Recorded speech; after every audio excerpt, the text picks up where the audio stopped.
Muy buenas noches, qué gusto para mí poderlos saludar. Hoy es lunes 13 de noviembre del 2023. Este es el programa Walter Araujo y toda la verdad. Yo soy José Luis Solórzano y le doy la más cordial bienvenida a nuestro programa. Ya están en pantalla pues los QR, los cuales van a estar ahí a su disponibilidad tanto en dólares como en Bitcoin para recibir sus donaciones y sus contribuciones al fortalecimiento de la producción de una educación cívica en torno al proceso electoral que nuestro país vive. Estamos a 82 días de las próximas elecciones presidenciales programadas para febrero 2024. Esta noche está conmigo una profesional del derecho, es litigante, ha tenido un paso muy importante por el Ministerio Público. Hoy es generadora de opinión sobre el Estado de Derecho, los procedimientos, particularmente constitucionales y penales. Así que conmigo le doy la más cordial bienvenida esta noche a la licenciada Tania Pastor, quien es una amiga de casa. ¿Qué tal, licenciada? Qué gusto para mí saludarla. Gracias, el gusto es mío estar aquí nuevamente con toda la audiencia de este canal. Bienvenida, licenciada. Gracias. Y gracias por atender nuestra invitación y saludamos también a las personas que comienzan a conectarse a través de las múltiples plataformas de TVO y también de Walter Araujo y toda la verdad. Muy buenas noches. Estamos en la plataforma de la red X, estamos también en YouTube, en Facebook y nos gustaría pues saber a dónde nos están sintonizando, compartir sus opiniones, sus impresiones. Sé que estamos ya en ruta a 5 días del evento de belleza más importante pues del mundo, de calidad mundial, que va a exponer nuestro país en un primer plano. Hoy vamos a conversar también de ello, sobre el valor que tienen este tipo de eventos para El Salvador y la proyección que posee del mismo. Licenciada Tania Pastor, el jueves ha comenzado a generar una serie de opiniones de parte de algunas personas a raíz de publicaciones que daban fe de que ha sido ubicado el pandillero que está siendo procesado por asesinato, por agrupaciones ilícitas, el señor Kroc, que está en Ciudad de México y tendría que estar en el penal de Zacatecoluca. Usted ha tenido a bien hacer análisis de los procedimientos en torno a lo que es una libertad de una persona procesada y el trabajo que se desarrolla desde el Ministerio Público con toda la acción penal. Sería importante saber cómo una persona puede llegar de Zacatrás a México y nadie tiene claridad qué pasó. Sí, esa es como quizás la pregunta que todos queremos, nos gustaría oír una respuesta, ¿cómo es que pasó de Zacatrás a México? La verdad es que solo se puede verificar esta información teniendo el conocimiento directo de todos los expedientes de él, de su ficha penitenciaria, y esa es la única manera, pero nosotros no lo tenemos. Entonces, con la información con la que se cuenta o con la información que se presume que algún indicio nos arroja, pues con esa información hay momentos importantes que debemos tener claros que hay que dilucidar. Si bien es cierto, el juez primero de sentencia especializado A ordena la libertad por mandato de la Cámara, porque habían transcurrido ya 36 meses en detención sin que estuviera firme la sentencia del Kroc. En el caso, la de él y la de muchos más, ¿verdad? Porque sí, es la del caso Operación Cuscatlán, aquel caso donde fueron condenados más de 400 personas. Claro. Entonces, al no tener firme la sentencia, pues se ordena, después de 36 meses, se ordena la libertad del mismo y como el Kroc estaba a la orden del juez de sentencia y no de la Cámara, por eso es que la Cámara le ordena al juez que lo ponga en libertad. Ahora, lo que sucede es que antes vamos a hacer un antes y un después para el SIPE, que es el Sistema de Información Penitenciario. Antes y después de toda esta revuelta de información con relación al Kroc, los jueces tenían acceso directo al SIPE. Por lo tanto, ellos podían verificar en el sistema, esta es una alianza o un acuerdo o un convenio entre la Corte Suprema de Justicia y la dirección o el Ministerio o la Dirección de Centros Penales específicamente, pero en ese sentido los jueces podían entrar al SIPE con un usuario y verificar si un reo estaba a la orden de quién, a dónde, cuándo, por qué delito, etcétera. De manera que cuando se ordenaba la libertad de alguien detenido, ellos mismos podían saber si ya no tenían otras causas pendientes entonces se ordenaba, se ponía en libertad a la persona. Pero ahora, y eso tampoco eximía al centro penitenciario de verificar que la persona que estaba siendo puesta en libertad no tenía otras causas pendientes. Eso siempre ha sido obligación de todos los centros penitenciarios. De hecho, el reglamento interno de cada centro penitenciario así lo mandata. Cuando se recibe una orden judicial hay que verificar la autenticidad de la misma, una orden de puesta en libertad, y verificar también con disposiciones judiciales de la policía, con análisis del centro penitenciarios, si hay una causa pendiente por la que no pueda ser liberada esta persona. Pero entonces, a partir del 2021, allá por, no sé si fue en la segunda mitad del año 2021, ya no se tiene acceso al CIPE por parte de los tribunales. Ahora los jueces ya no saben a dónde están los reos que están a su orden, pero se sabe que Dirección de Centros Penales responde por ellos. Entonces lo que hacen ahora es que les ponen una nota en la orden de libertad que dice: ordénase la libertad de tal persona siempre y cuando, o sí y solo sí, no tiene causas pendientes con otros tribunales, lo cual se había igual hecho antes de esa manera, es decir, tanto verificaba el juez como verificaba centros penales. Entonces lo que sucede es que en estas investigaciones hay un famoso oficio 901 del que yo estoy hablando desde que amanecí en este día, que se hace público en una de las investigaciones de este periódico que lanza la información, que se conoce por los Guacamaya Leaks, me parece. Entonces, en ese oficio 901 está fechado de marzo del 2022, ahí se hace relación a un oficio de fecha junio del 2021, que ese no se incluye en ninguna de las investigaciones. Entonces yo, es cierto, ese oficio no lo conozco, yo creo que no lo conoce nadie en el país, es decir, no podemos afirmar que existe, pero tampoco podemos afirmar que no existe. Claro. Lo cierto es que el juez dice que existe, que él, mediante ese oficio, puso en libertad al CROC por orden de la Cámara y que advirtió, dice él, a centros penales que no obstante se ordenaba la libertad por esa causa, tenía otras pendientes que no permitían que fuera liberado y que no debía ser liberado. Entonces, ese oficio, si el juez dice que existe, pues lo menos que se puede hacer es verificar si existe o no, ¿verdad? En el caso que existiera, en el caso hipotético que sí existiera ese oficio y que existiera con esa nota abajo que dice no se ponga en libertad si tiene otras causas pendientes, y tenemos un recibido del centro penitenciario donde estaba recluido el CROC, entonces allí sí el juez hizo lo que tenía que hacer y ya al parecer hay que investigar qué sucedió en centros penales, razón por la que hubiese sido puesto en libertad a pesar de la información que incluyó el juez en el juicio, ¿verdad? Que no sabemos.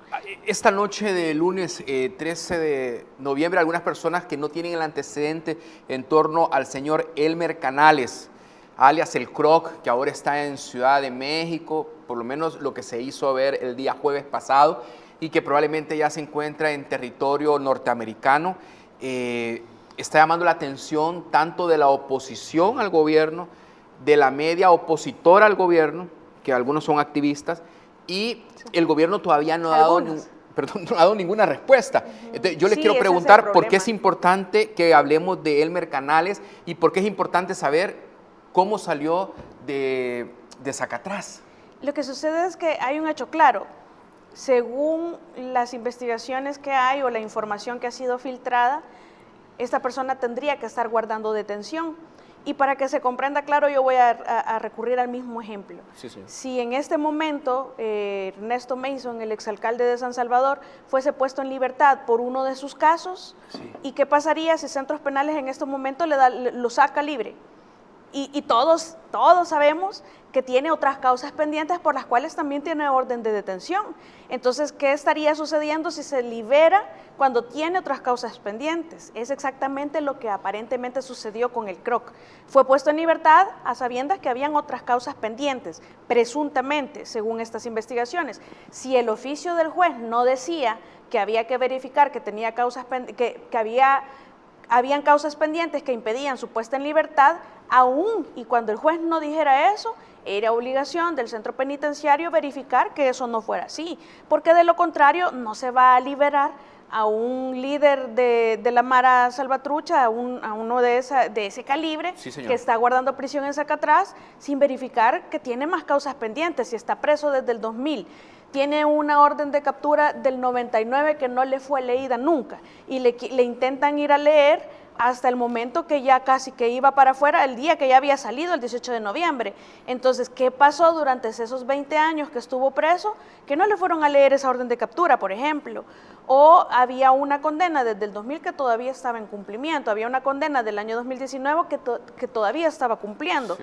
Estaba un caso recién abierto en el mismo juzgado de este mismo juez, que todavía estaba abierto sin condena, es decir, tenía varias razones por las cuales no debió ser liberado. Bueno, él fue capturado con 421 pandilleros, él era uno de 421 pandilleros, es líder de una ranfla, es un privado de libertad que hoy por hoy pues está en manos de autoridades norteamericanas. ¿Esto le puede afectar al gobierno, estimada licenciada Pastor, o le beneficia al gobierno? Pues no debería de afectar, pero tampoco le va a beneficiar si por un lado tenemos una retórica, porque esto está siendo utilizado claramente para atacarlo y hacer afirmaciones un tanto temerarias por parte de los mismos investigadores que realizaron esta investigación, valga la redundancia, pero hacen afirmaciones un tanto temerarias, ya casi cayendo en activismo político partidista, pero que al final...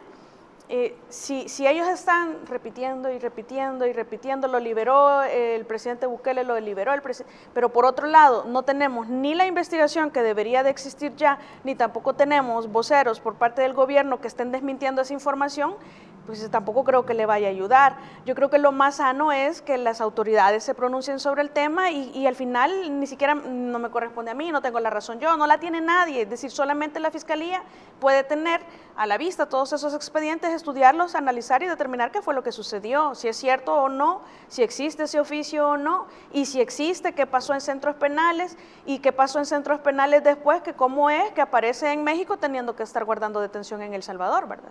Comprendo. Bueno, me ha quedado claro. Solo la Fiscalía puede hacer eso. Exactamente. Hay que esperar que el Ministerio Público se pronuncie, si es que lo cree así oportuno el señor Fiscal General de la República, porque es un caso que amerita su atención y es un caso muy sensible porque claro, es un jefe de esta ranfla MS.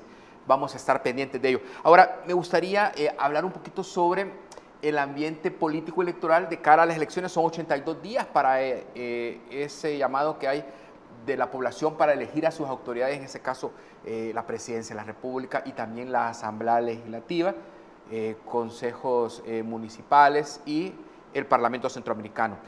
Ya hay 6 fórmulas presidenciales inscritas y también se acumularon un total de 7 recursos de nulidad por parte de la oposición y del partido Nuestro Tiempo, que también ha sido inscrito para la fórmula presidencial del presidente Nayib Bukele y el doctor Félix Ulloa, hijo. Esto es lo que conocimos la semana pasada. Ahora se ha juramentado la Junta Electoral para salvadoreños en el exterior de la diáspora y el calendario electoral sigue corriendo ya con el cierre del padrón electoral de la diáspora y también el padrón electoral interno. Vamos a conocer qué es lo que tenemos en torno, cuántas personas van a estar habilitadas para votar. Dicho lo anterior, esta mañana la economista, ex catedrática de la Universidad Centroamericana, José Simeón Cañas, de pronto ha dicho la licenciada Julia Evelyn Martínez que la oposición está un poco desmoralizada, ¿no? Y que prácticamente están viendo cómo se pueden replantear esta campaña, que no tienen ideas, que no tienen propuestas y que todo se ha enfocado en atacar al presidente Nayib Bukele. Vemos a la economista Julia Evelyn Martínez.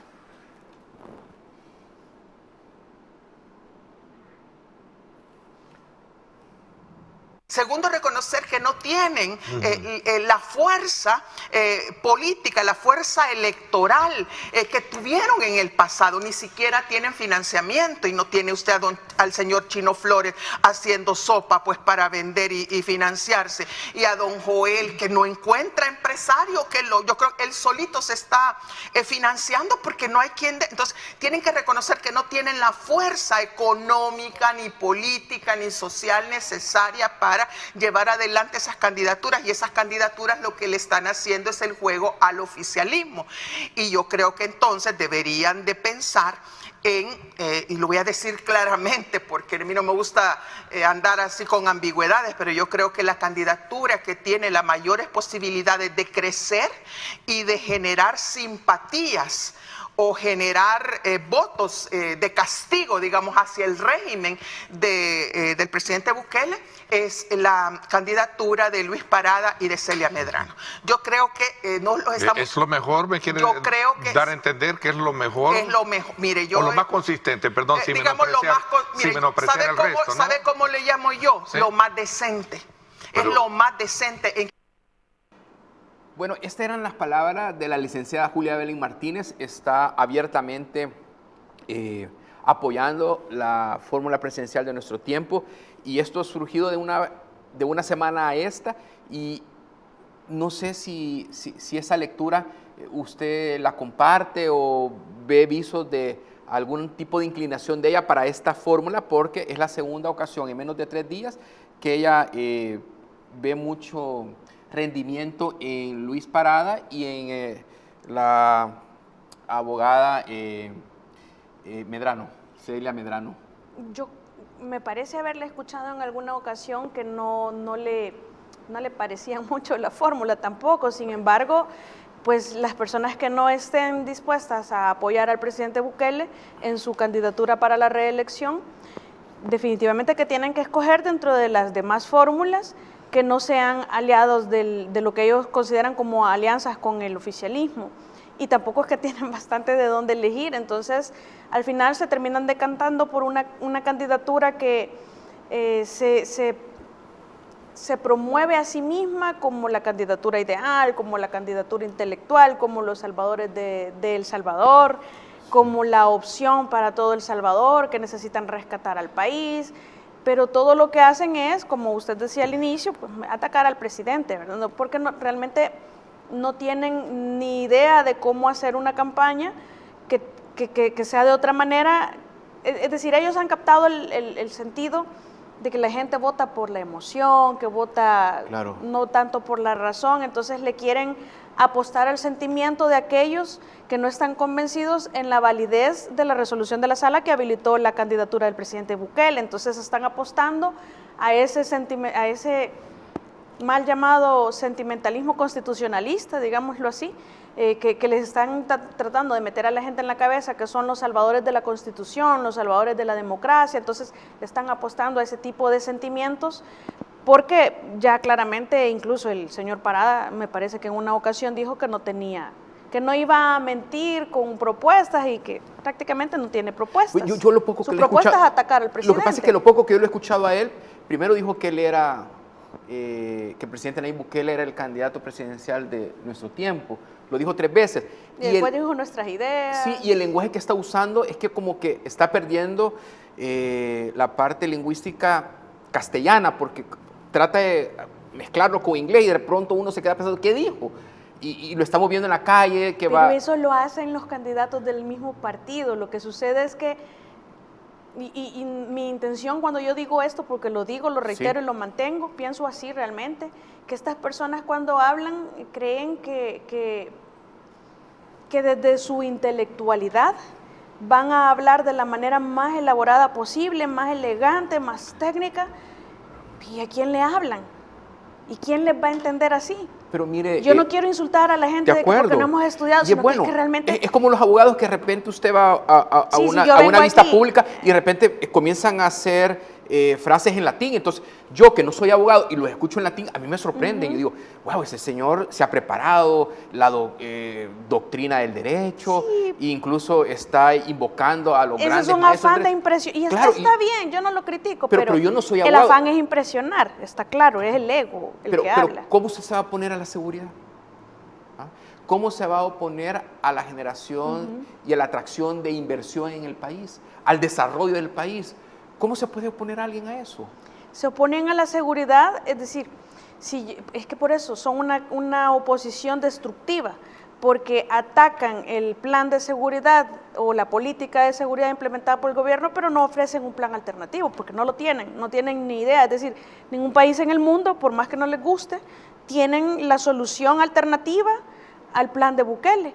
Por eso es que yo les digo, el modelo se está escribiendo todavía y tiene mejoras que se le pueden hacer de manera que al tropicalizarlos en otros países no se cometan los desaciertos que se han cometido acá, y acá los que se han cometido se pueden mejorar. Hay maneras, yo creo que ya están identificadas por todos, pero definitivamente tratar de asesinar al modelo cuando ha sido tan eficaz, cuando es tan evidente los resultados del modelo y no tienen nada alternativo que ofrecer. Entonces, ¿y cuál es la propuesta entonces? Solo quitarle algo que ha sido un buen resultado para la gente, pero ¿y qué le voy a dar a cambio? ¿Algo mejor? Porque yo creo que la gente ya no aceptaría nada menos que lo que ya tiene. A la candidata a la vicepresidencia en nuestro tiempo, Celia Medrano, que todos conocemos su trayectoria en la Comisión de Derechos No Gubernamental y el trabajo que hizo. Y en materia de derechos humanos. Incluso cómo fue torturada por parte de los cuerpos de seguridad en aquel entonces, y se enfrenta al plan control territorial y dice, no entiendo qué es el plan control territorial, déjenme estudiarlo, quiero entenderlo, quiero saber para qué es el régimen de sección, no tengo una respuesta, voy a estudiarlo. Pero usted es abogada, toda su vida ha estado haciendo eso, toda su vida ha estado con la bandera de los derechos humanos, ha estado con los más desprotegidos, ¿por qué no da una posición firme? Y de repente en Cristosal la posición es torpedear al gobierno con más de 2.000 habeas corpus. O sea, ¿de qué se trata? O sea, o vamos a enfrentarnos en la parte jurídica o tenemos posicionamientos de estadista sobre cómo se conduce un país, cómo funciona un país, cómo es un Estado de Derecho, o no un gobierno, sino la visión de un estadista, ¿no? Lo que sucede es que los perfiles políticos... Y aparte que es mujer, yo sé que usted reivindica a la mujer en muchos aspectos. Sí. Y ha sido muy crítica con estos memes que han salido en ocasión a Miss Universo, y las respeto por eso. Pero mire ahora. Y otros, sí. Lo que sucede es que en política se trabajan los perfiles, se construyen. Pero cuando nosotros queremos trasladar a la academia, a alguien de la academia directamente a la política, sin tiempo, sin preparación, sin planes, sin proyección, sin claridad de camino que se va a seguir, pues lo que pasa es que no se puede adecuar, no se encuentran en una manera cómo conectar con la gente. Esa empatía que tienen o que deberían tener los políticos debería de ser también genuina por la vocación de servir, ¿verdad? Pero en realidad lo que habla cuando ellos están en algún lado es la academia, y yo les respeto demasiado por eso. Sin embargo, no conectan con la gente, les hablan de una manera que solo ellos entienden, y cuando llegan los candidatos de ese mismo partido, hablan de una manera que digo, pero ¿cuál es la idea? ¿Les va a entender un porcentaje mínimo de la población? Porque están hablando con palabras rebuscadas. Es como que yo viniera aquí a una entrevista a hablarles de los casos penales, pero les empiece a hablar como que me estoy dirigiendo a un juez. Sí. Entonces no se puede, porque no van a comprender, son tecnicismos. Entonces hay que descender un poco más a lo terrenal, técnica forense. Es que se cree que ellos se creen como que levitan, como que aquí ellos y para abajo todos los demás nosotros, los mortales, que además somos ignorantes, porque entonces nosotros no queremos al país, y porque si no pensamos como ellos, entonces no amamos la democracia. Es decir, si no pensamos como ellos, es una polarización total. Ellos, si no pensamos como ellos, somos lo peor porque no amamos la Constitución ni la respetamos. Igual que por el otro lado, ¿verdad? Si no pensamos también de la otra manera, en forma absoluta, entonces tampoco amamos al país, porque quiero estar del lado de los opresores, y tampoco es así. Vamos a hacer nuestra primera pausa, licenciada Tania Pastor. Cuando volvamos, retomamos y hacemos un análisis de contradicciones, en donde ya está reaccionando Manuel El Chino Flores, diciendo que ellos no están enojados, que ellos están contentos, que ellos andan con muchos ánimos, han ido a San Miguel. Vamos a ver cómo reacciona a este posicionamiento de Julia Evelyn Martínez, y vamos a confrontarlo con la alegría que hubo el presidente Nayib Bukele cuando se escribe y dice, ¿quieren computadoras o capiruchos o kumas? Así lo dijo el presidente, y creo que el mensaje se ha entendido. Volvemos.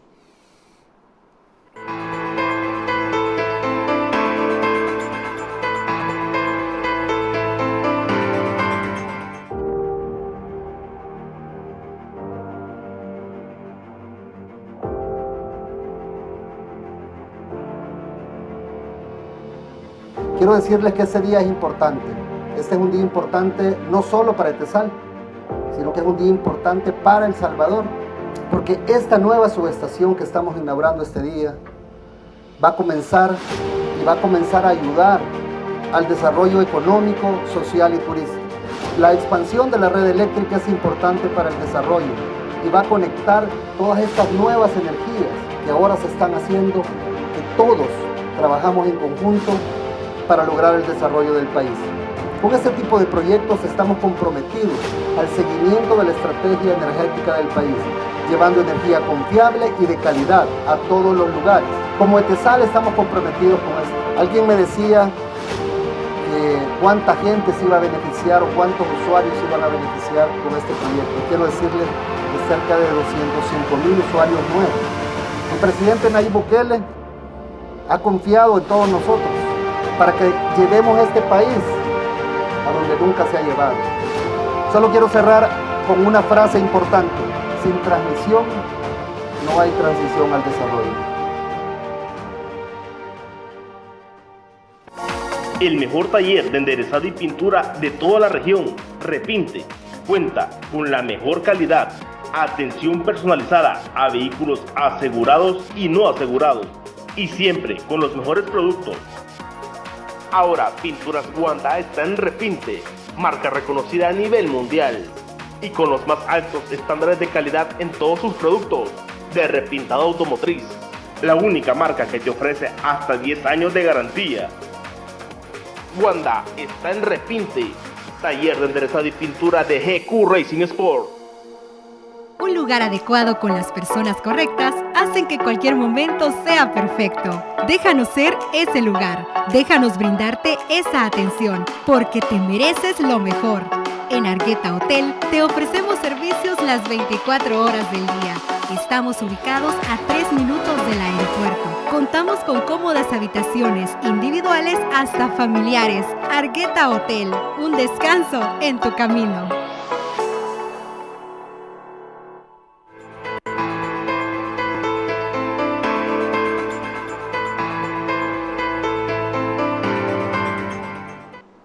Gracias por continuar con nosotros. Este es su programa Walter Araujo y toda la verdad. Esta noche nos visita la licenciada Tania Pastor. Ella es abogada, es pues conocedora del Estado de Derecho y también es generadora de opiniones, ¿verdad?, en materia de justicia. Es el momento de retomar la reacción del señor Manuel El Chino Flores de San Miguel a los planteamientos de Julia Evelyn Martínez, en donde dice él que el FMLN no están enojados, están contentos y están en campaña. Veámoslo. El frente es alegría, entusiasmo, propuesta. Aquí nadie está amargo, aquí nadie está enojado, aquí estamos con esperanza, aquí estamos con firmeza, aquí estamos con compromiso y con propuestas. Este día, 10 de noviembre, estamos enfrentando el reto de cambiar este país junto a usted joven, a usted mujer, a usted veterano, a usted abuelo, porque los niños nos necesitan y ellos nos van a agradecer lo que hagamos ahora.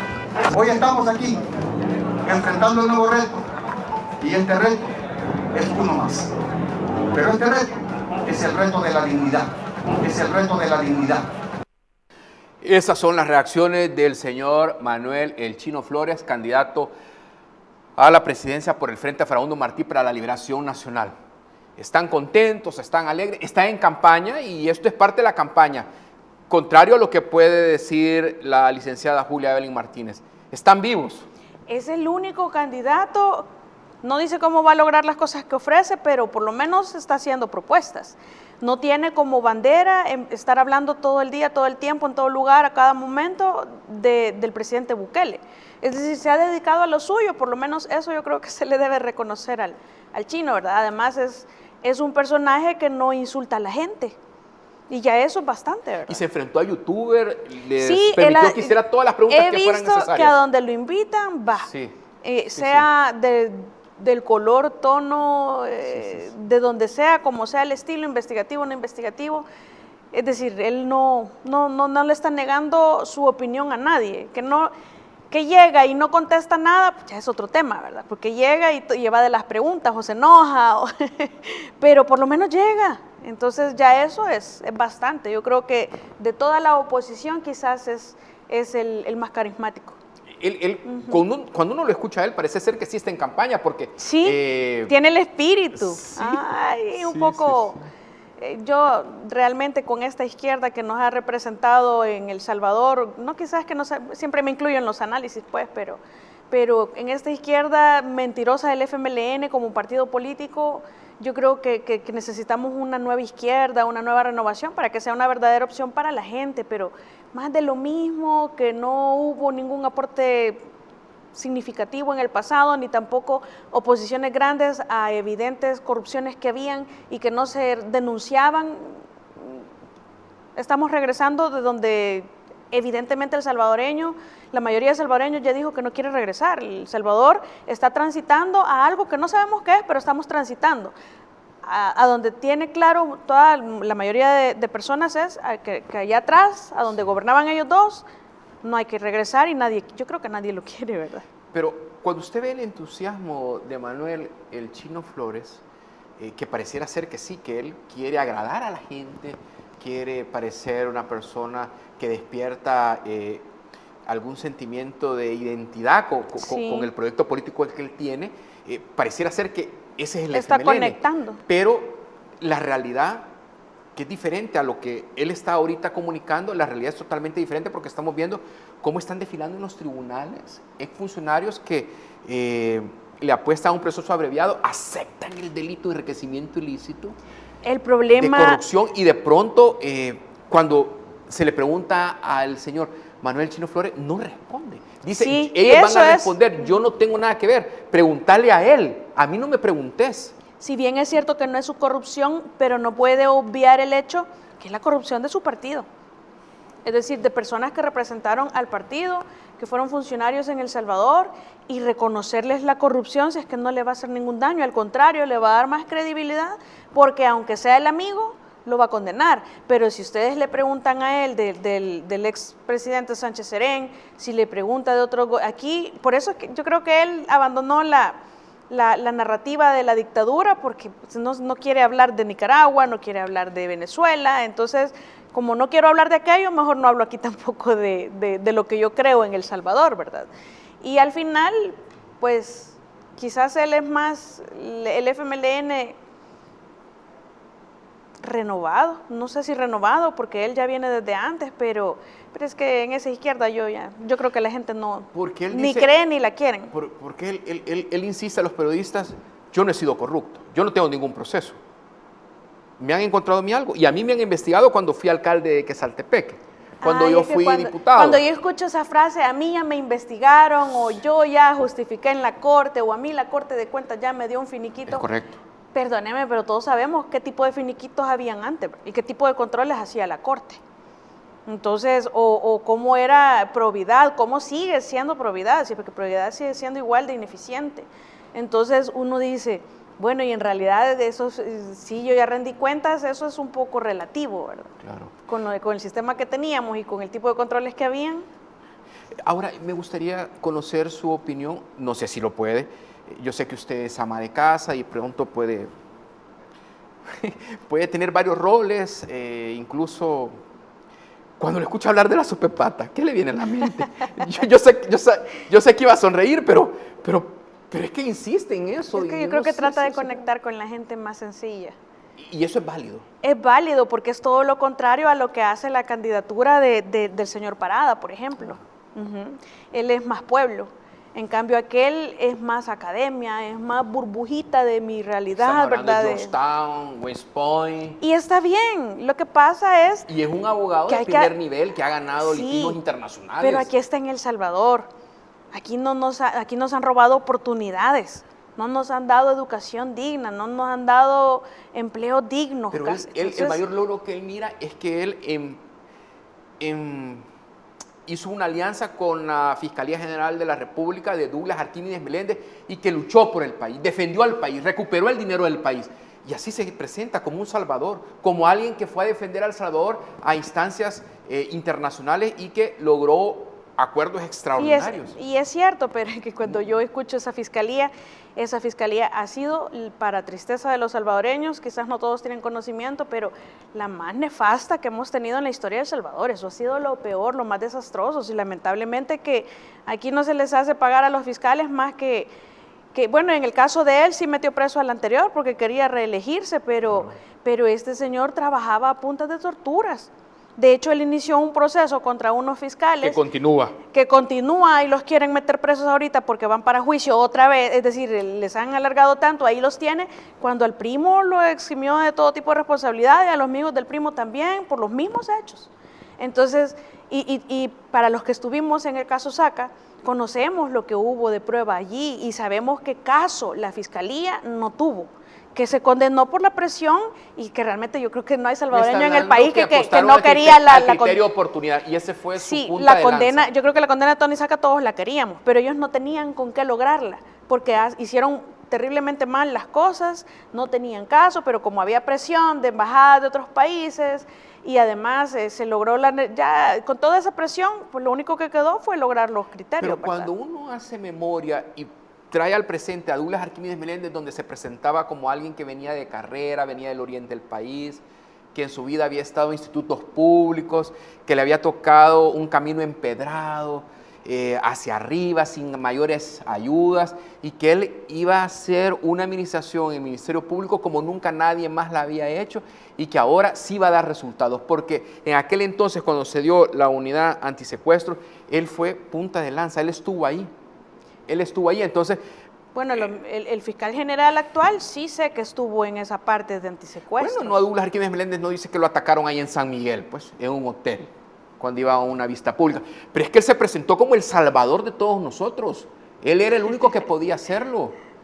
Y estaba con la embajadora James Elizabeth Mays, en donde parecía ser que su oficina estaba en la sede diplomática. Sí. Sí, de hecho, lo dije esta mañana, lo reitero y lo he venido diciendo por años. Él, en su fiscalía, si lo queremos llamar de alguna manera técnica, se malversaron fondos, porque la fiscalía acusa, la procuraduría defiende, y él estuvo pagándole a defensores particulares para que fungieran como defensores en casos de criteriados. La fiscalía no se le asignan fondos. Había un contrasentido, ahí no se entiende realmente hacia dónde iba Douglas Arquímedes Meléndez. Ahí comenzó un patrón de torturas terrible de muchos fiscales, que lamentablemente los que están siendo procesados son los fiscales torturados, no los torturadores. Los torturadores ahí andan de asesores, ahí están todavía en la institución, este señor liberado de toda responsabilidad mientras los otros van para juicio. Es una vergüenza, vergüenza ajena, realmente. De acuerdo. Bueno, ahora es el momento de escuchar a la diputada del Parlamento Centroamericano, que recientemente ha sido electa secretaria junta directiva del Parlacen y que todavía va de candidata a diputada en San Salvador. Me refiero a la diputada del Parlamento Centroamericano que acusa al presidente Nayib Bukele de todos los males que tiene el FMLN.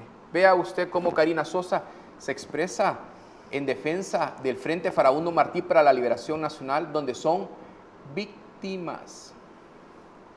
Porque sembró esa inconformidad con odio hacia los adversarios, en este caso el FMLN, que es al que sigue agarrando de trapo de todo lo que él arruina. Así, Karina Sosa, no logran entender lo que está pasando. Es que el odio no se los sembró él hacia los adversarios de él. Es que ellos se ganaron a punta de corrupción e impunidad el odio de los salvadoreños, al punto que ellos mismos se convirtieron en el capital de Nayib Bukele para cuando les ganó, que ni siquiera vieron, le bloquearon, el mismo tribunal que hasta ahora bloqueó en aquel entonces la aspiración de la candidatura de Nayib Bukele. Bueno, canceló el cambio democrático, no inscribió a nuevas ideas. Si es que realmente lo bloquearon por todos lados, los del mismo tribunal que está en este momento, ¿verdad? Entonces, no es que él haya inculcado el odio, si es que ellos se lo han ganado a pulso, si han sido tan corruptos, tan ladrones, tan malvados, tan falta de empatía con la ciudadanía y tan solo para adentro y beneficiar todo su círculo, y que esperaba que la gente les aguantara eso por siempre. Yo creo que todos, es decir, era demasiado evidente lo que estaba pasando. Ya habían llegado a un nivel de descaro, digamos, ya no tenían vergüenza de las cosas que estaban haciendo y entonces, ¿cómo es fácil responsabilizar a alguien más de mis errores? Y eso es lo que yo acabo de ver con esta diputada. Es que lo ha dicho yo Carlos, creo que Marlene Funes representa mejor al partido. Pero Carlos Ruiz ha dicho que quizás no fue correcto haberlo expulsado. Pero no se arrepiente, no se arrepiente. Sí, pero exacto. Lo dicen como, pero es que ellos lo dicen como para revictimizarse, como diciendo, somos en cierta medida responsables de que estemos matando la democracia en el país. Ese es el significado de las palabras del señor. ¿Y por qué usted se apega a Marlene Funes como representante del FMLN si es que esa misma fracción está dividida? Sí, y no es cuestión de género. Lo que sucede es que yo personalmente, a mí la izquierda que representa el FMLN no me representa a mí. De hecho, dudo que alguna izquierda de las que he visto actualmente me represente. Igual tampoco puedo decir lo mismo de la derecha, es decir, en general a mí el sistema de partidos no me representa, ningún partido político.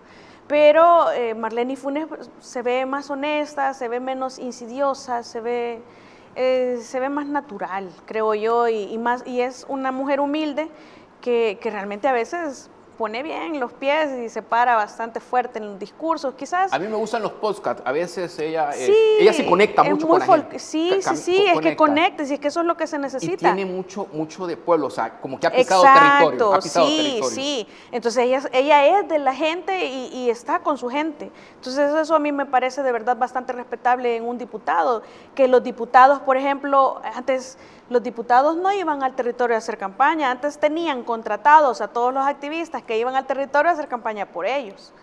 En cambio ahora vemos a todos los partidos, principalmente el que dio el ejemplo fue el partido oficialista, que anda en el territorio desde que ganaron, es decir, no han dejado de estar en el territorio conectando con la gente. Entonces eso es un paso positivo también. Es como una nueva dinámica en la asamblea más joven que ahora tenemos. Y Marlene es parte de esa dinámica también, porque es nueva relativamente. No es nueva, es relativamente nueva, ¿verdad? Porque ya había sido diputada suplente antes. Sí, este es el segundo periodo y tiene, ella tiene su autodeterminación, tiene una voz independiente y tiene su planteamiento y se enfrenta en el pleno. Y no tiene miedo a equivocarse. No, es que mire, es que en esto de la política equivocarse está bien. Sí, claro. Eso es aprendizaje. Lo malo es ser deshonesto, no tener esa vocación de servicio, ¿verdad? Y ser egoísta y querer solo para uno. Si es que llega el servicio público a servirle a la gente. Sencillo, si no, mejor ni vaya. ¿Podría ser que Marlene Funes representa esa renovación de cuadros dentro del FMLN? Pienso que sí. Tiene un discurso quizás a veces no del todo certero, pero por lo menos es más actualizado. Es decir, hay voces que ya no deberían de estar tratando de ser el rostro de algún partido político porque ya se desgastaron demasiado. Pero eso pasa porque cada uno de los voceros comprenda que ya no es su momento y que tiene que apartarse porque hay caras nuevas, hay rostros nuevos, hay ideas nuevas que necesitan salir y hay que darles espacio. Pero si yo quiero salir y seguir y continuar siendo protagonista, bien difícil, bien difícil. Entonces aquí vemos en varios de los partidos que ya se conocen desde antes ese tipo de perfiles que no se terminan de apartar porque quieren continuar siendo protagonistas y deberían de apartarse para darle espacio a otras voces que la gente, a pesar que desprecie el partido o que le desagrade un partido político, quizás a esta persona les agrade, pero les tienen que dar el espacio. Bueno, es así, ¿verdad? Porque también en Arena hay unos jóvenes que de pronto están surgiendo, sin embargo se plegan a Carlos Saade y él... Vaya, es un ejemplo de lo contrario, es alguien nuevo en Arena, pero con las ideas más ortodoxas del partido que no lo están llevando para ninguna parte. Es decir, no importa la edad, sino que importa lo nuevo de tus ideas o la renovación no deviene por la edad, definitivamente. Puede ser alguien joven, nuevo, pero tener ideas demasiado ortodoxas, demasiado anacrónicas, digamos, demasiado pro Mayor de Aguizón, pro El Salvador, es la tumba donde los rojos van a terminar. Es decir, ese tipo de renovación no la necesita el Partido Arena, por ejemplo. Me parece un desacierto que le apuesten a algo así. Comprendo. Vamos a hacer nuestra siguiente pausa, estimada licenciada Tania Pastor. Amigos, mantengan la sintonía. Cuando volvamos, vamos a conversar un poco sobre ciudadanía, en torno a lo que vemos todos los fines de semana con estos operativos de Alcotés. ¿Qué tan válido es que nos vayamos educando y entendamos que no podemos manejar bajo los efectos de bebidas embriagantes? Hay accidentes, hay lesionados, pero también hay un abuso desmedido de las bebidas alcohólicas que nos distorsionan a la hora de manejar. Y hay personas que lo están pasando muy mal, están falleciendo y también están siendo lesionadas. Y ante eso, nos matan los mareros. Hoy nos matamos. Y ante eso, pues las autoridades tienen a bien a educarnos, exhibiéndonos si es que faltamos a esa norma. Volvemos.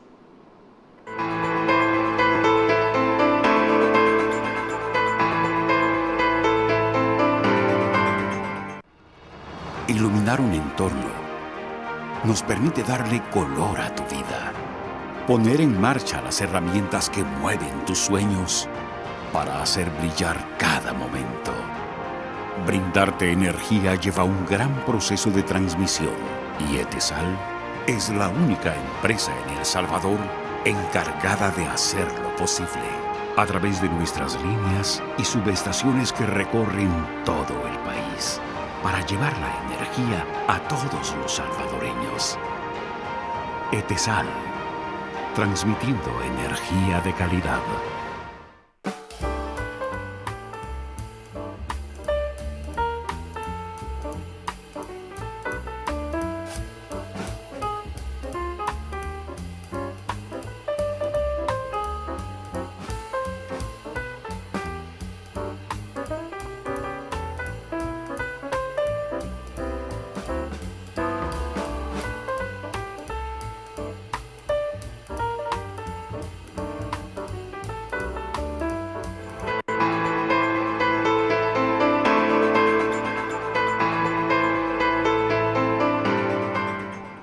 Gracias por estar con nosotros. Esta noche estamos en el programa Walter Araujo y toda la verdad.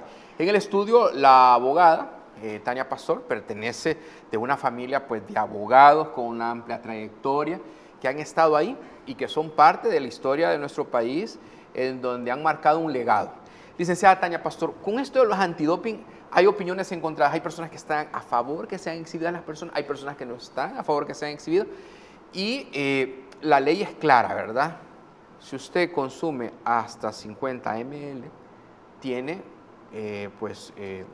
99. No, primero hasta 50 usted puede seguir conduciendo, 50 ml. Sí. Ya hasta 99 se hace acreedor de una infracción. 54, creo, 54, $57 con 14 centavos. Y si está más de 100 ml de alcohol en la sangre, ya va detenido. Y tiene la posibilidad de hacer llamadas para que vayan a traer la moto, para que vayan a traer el vehículo. Y a veces hemos escuchado que dice... A menos que hayan personas lesionadas y que por eso llegó la policía, pero estamos hablando de un antidoping. Claro. De repente dice, sí, no voy a llegar ahora, venía a traer la moto, estoy por temerario. Y entonces uno entiende lo que está pasando. Pero, ¿cuál es su valoración? No como abogada, sino como ciudadana y conociendo el comportamiento que hemos tenido los salvadoreños. Lo que sucede es que si, digamos, yo voy por transitando por un lugar donde hay un retén y a mí me hacen el antidoping, en lo personal yo no tengo problema si me sacan o no me sacan, pero hay muchas personas a las que eso les puede afectar en su imagen, eso es cierto, pero una cosa es que se le tome la foto practicándose la prueba y otra es que le tomen la foto y lo exhiban en medios cuando ya va detenido, ¿verdad? Como pasó, pero es que decía a mí me hacía mucha gracia porque el viceministro decía, advertidos están, si ya advertidos, aún así usted cae, pues ya tiene un problema grave de que no planifica, ¿verdad? O que no prevé o que no está dispuesto a respetar las normas. Entonces, lamentablemente nosotros aquí en el país hasta que no nos tocan el bolsillo con multas bien altas o hasta que no nos dan un ejemplo, quizás es feo ese tema de la exhibición, ¿verdad? Pero mire, si usted va poniendo en peligro, si usted se quiere ir a matar conduciendo bien bolo, pues, mátese.